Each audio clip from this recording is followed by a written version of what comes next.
out there. I am your host and I am back. It's Jessica Koch and this is Profound Professionals. It is the interview series that has been coming to you almost 10 years now. Next year we have a birthday, a 10-year-old birthday. That's so great. We bring you industry experts from all over the world. They help improve your personal life or help you grow your business. And today we have the beautiful, beautiful Tessa. Tessa has done more than 1,000 scuba dives from around the world. This is something you will never see on a Jessica Koch's scuba gear. I am not floating around where those sharks are. I don't want to be on the menu at any time or any place, but I am super excited to have someone so brave that she defies oxygen, and she is okay with potentially being on the menu. So welcome, Tessa. No. Nobody's menu. No one's menu. That's how I am. I won't kayak where there are gators, and I know people kayak all over the world where there are alligators. And I interviewed a guest. Oh, forgive me, he's out there. He's a surfer, and he has had and survived 3 shark attacks. Okay, I'm going to tell you, after how many I would stop surfing.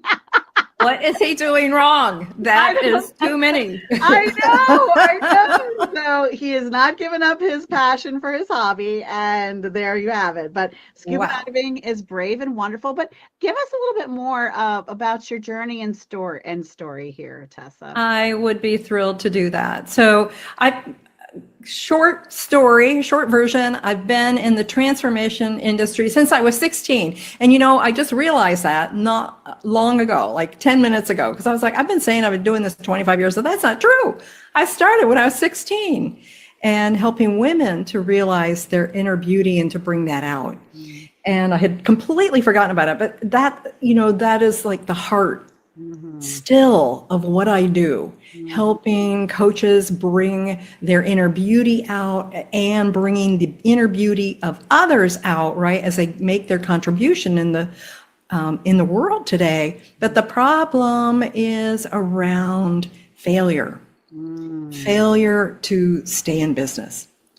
And I went through that myself.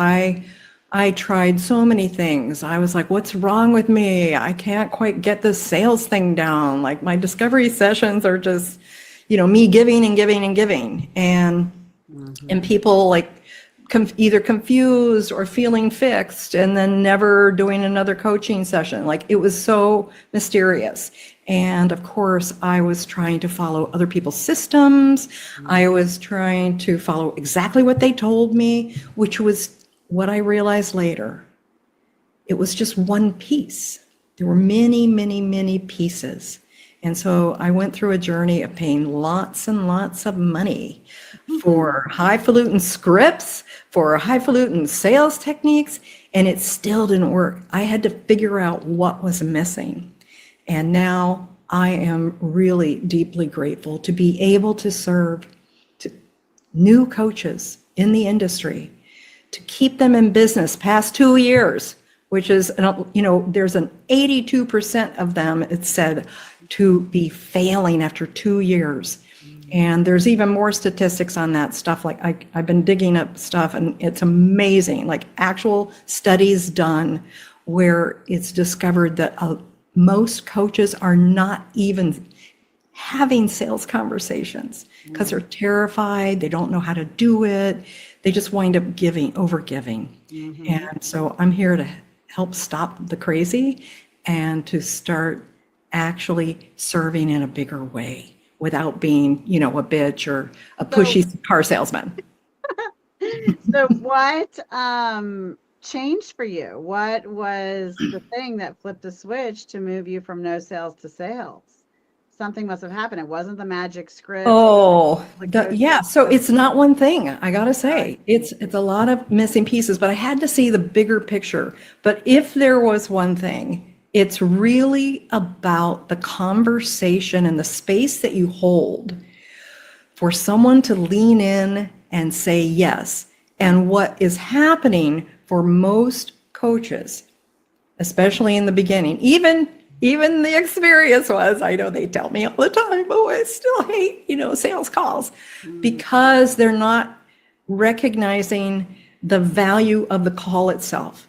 the value of that, whether it's call or something else, but the value of that conversation, because that conversation is potential transformation. And it's not transformation just because they buy a product and, you get money in the bank. That's not it. The transformation comes in the conversation. So they start having deeper awarenesses about what really has been holding them back. Because I can tell you, it's not the words, it's the inner game, and it's the ability to be able to respond in conversation while holding a sacred space for people, but having specific structures that you follow that will lead people into that transformational place where they can feel safe enough to actually recognize something in themselves that they couldn't recognize before. That's a conversation, right? And so there are many elements around that, and I have a method that's not being taught, and I'm also an educator. I studied instructional design for my master's, and I taught transformation at a nonprofit, at the Hoffman Institute, where they provide transformation for people, many people, every year for more than 50 years now.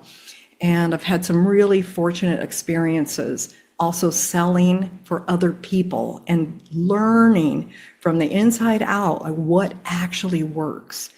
Because just because it works for you, it doesn't mean it's going to work for the next person. Just because it works for me, it's not going to work. I can't just say, here, do that. It won't work. So since that's the case, are you doing this only for one-on-one clients? Are you doing still workshops and group coaching? How are you sharing and serving? That's a great question, Jessica. So I start people with they do their own work. They start to flesh some things out and get in touch with some of the things they don't even realize that they're capable of. So I help them with that, and I give them some strategies and a structure. And then they start working with that. The next thing is to come into the group program.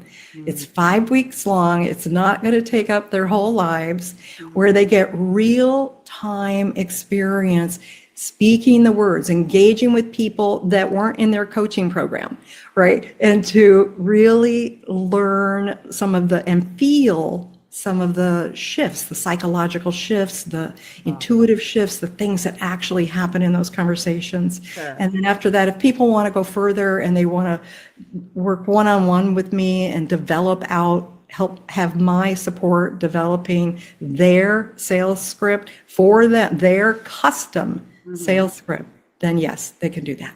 That's awesome. So you kind of have a hybrid there. How about giving us one simple, quick tip that everyone could apply today? One simple, quick tip is, let's see, I thought I knew what I wanted to say, but now something else is coming in. So let me just pause. You must not coach in the call. You want to create a conversation that draws them out and allows them to be in their pain. I know that sounds hard. It is hard. And the urge to fix is big, especially with health coaches, healers of any kind, right? Anybody in the love department, and because you're here to make a contribution to help end the suffering in the world. But it's not in that conversation. You don't want to end the suffering. You want to reveal the suffering. That's powerful. That is very powerful. And I think that is probably a big component. That's the difference between closing and I hate to say closing a sale, but establishing in a relationship where you're going to move forward and support and work together, where money is transacted, but that money is more valuable for the client to give us or to give a coach than it is for us to receive it, because it shows that they now have skin in the game and must step up to the plate and take the steps Absolutely. and make the action because they put that money in. That money is linked to so often to whether or not they will actually take the action steps and have a new life based on whatever it is you're teaching or helping them with. So I love that tip. How about a nonprofit cause you care about, something close to your heart? We've been sharing these for awareness for many years now on our show with all of our guests. Do you have a cause you care about? I do have a cause, and that would be the environment. Mm, Really loving our home, mm-hmm. right? Whatever that cause is for you, something giving back to supporting this beautiful planet so that generations to come will have something gorgeous and safe to be on. And I love that you said environment because that can be so many things. It's our yard, it's our community, it's our planet, it's the earth, but it's also your immediate space and maybe even your family's immediate space because there's something healing and beautiful and wonderful when you clean up, thin out, get rid of, unleash, open up space and beauty in your homes and in your spaces for yourself and for your family and for the people who visit your home. And you can then donate anything you're not using or sell it at a really, I like to put things for sale. I do donations, but let me tell you why. I like to sell things that are high value and good quality still for a ridiculously reasonable small price, because then I know, again, someone who's putting skin in the game who really wants it is going to have it in their home, and it's going to be giving them and their pleasure, and it's not just going to get lost in a Right, and dust or collected on it or, yeah, or relegated to the shoveled back around. room. Yeah, or just, donations are good and should be done, but for some things, I really feel like it's a good idea. And that's actually how I started my VA agency is my first hiring my own first VAs for myself before I started the agency was just selling things that we didn't need anymore. And I use that cash as like a specific fund. So you always have the resources to hire the person you need, the coach you need. Don't say, oh, I can't do that yet. No, there's something sitting around you that you don't need anymore, and you can designate that money for that. So I love that nonprofit cause is your environment in all the ways that could possibly mean your environment. Absolutely. And I love that you mentioned the home because the home is where we nurture ourselves. First step. And it's the first expression, in the world other than our clothing, which can be a way to create harmony in the world, but often is not for many people. But creating that harmony, that beauty, that supports our being. It supports us emotionally, mentally, physically, and spiritually. Of course. How about a book? We love books too that inspired your personal life or helped you grow your business. Oh my gosh. When you ask me that today, I always like to think, well, what other books? Because I'm all, there's so many. I can't remember. I had tried to make a book list years ago. I wrote a blog post about it, and there were just so many. They just kept coming and coming and coming and coming. And the one that came in today is Creative Visualization by Shakti Gawain. I can't believe you mentioned that book. I love it. I love Mark Allen and his publishing firm. I forget the name of his publishing firm, but he publishes a lot of beautiful self-help and, improve yourself kind of business books. And he had a close relationship with her. And Creative Visualization, I think it's a book that I have on my list to read that I even may have around here somewhere that I haven't actually read yet. It's just been on my list. I've read Millionaire Course by Mark Twain. It's actually not about being a millionaire, but it's I really love how action-based his structure of his book is. But I haven't read Creative Visualization, so tell us about it. Well, I got the book back when, I won't even say the year. Back when. And we all were late formers. That's before most listeners were born, probably. And it was in New York City, and I had the distinct pleasure of being able to be in the audience with Shakti Gawain. Oh. Yeah, she led us, and the vibe was just, right? Like, I know I was infused with something that day, and the magic of the visualization and activating things to start firing in my brain in a new way, right? And in my being, I like think about the world differently. It was incredible. It really lit me up, and it gave me some kind of spark to keep going and to start expanding my imagination so I could start stepping into things that I hadn't even considered I love before. that. And if you've ever been in the presence of a person that just hearing her name and seeing that book name, I felt the energy. I've never met her. I've never heard her speak. I've never seen her, but I just Right. know intuitively that she is, I feel this wave of power,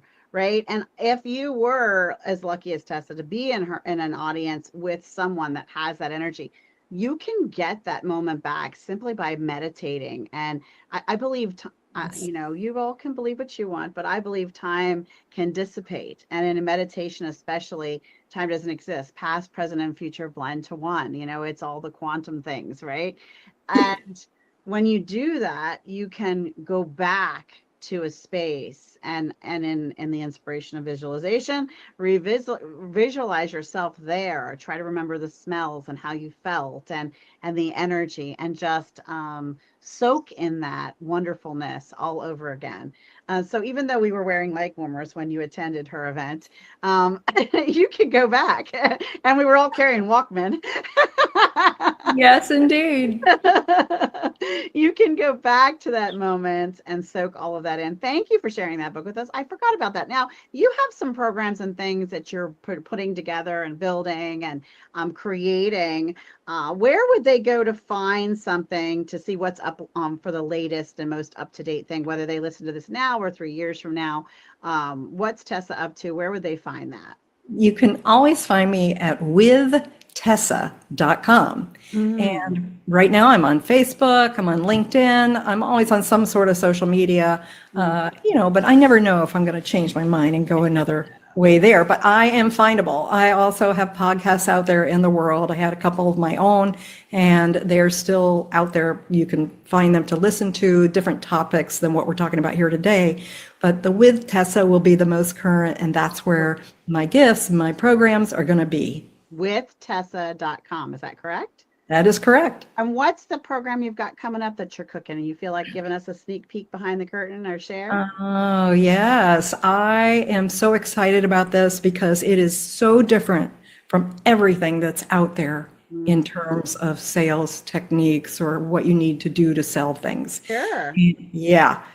So I'm offering like insights into psychology, but in a way that is palatable and understandable, that you can integrate it so that you can have those conversations. So I am taking people through a process of getting in touch with their own gifts first, not their coaching talents or their healing talents and that stuff, but their actual ability to be in that beautifully transformational conversation known as the sales conversation, and remember some of the things they actually already know how to do, and start to amplify those and bring those back and celebrate those with structure and critical thinking.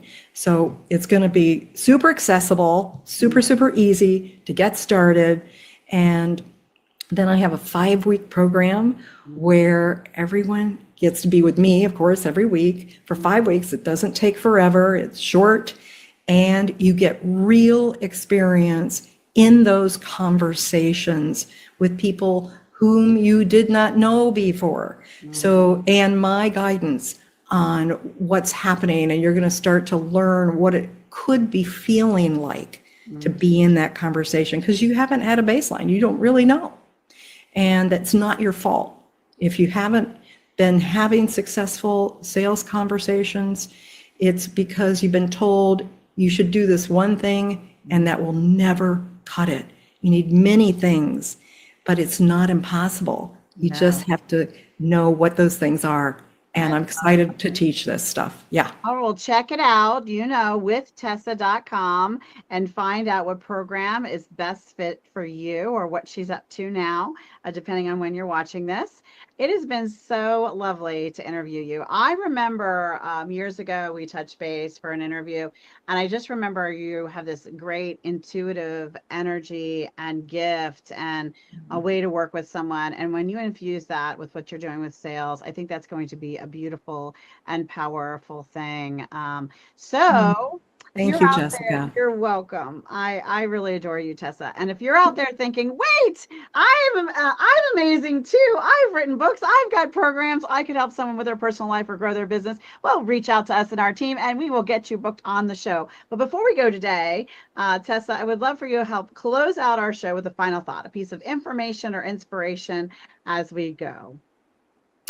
I would like you to really go inside your heart and get back in touch with the reason you decided to do what you're doing in your business. I love that. Okay, because there's something beautiful about that. There's something important about that. And you do matter. So please, please do not give up. That's for sure. Okay, keep going. That's right. And learning. That's all right. Getting in touch with our why and knowing that you matter. Tessa makes some amazing points as we close today. I am your host, as always, Jessica Koch. This has been another Profound Professionals. And until next time, everybody out there, be kind to yourself and be kind to each other. Bye, everybody.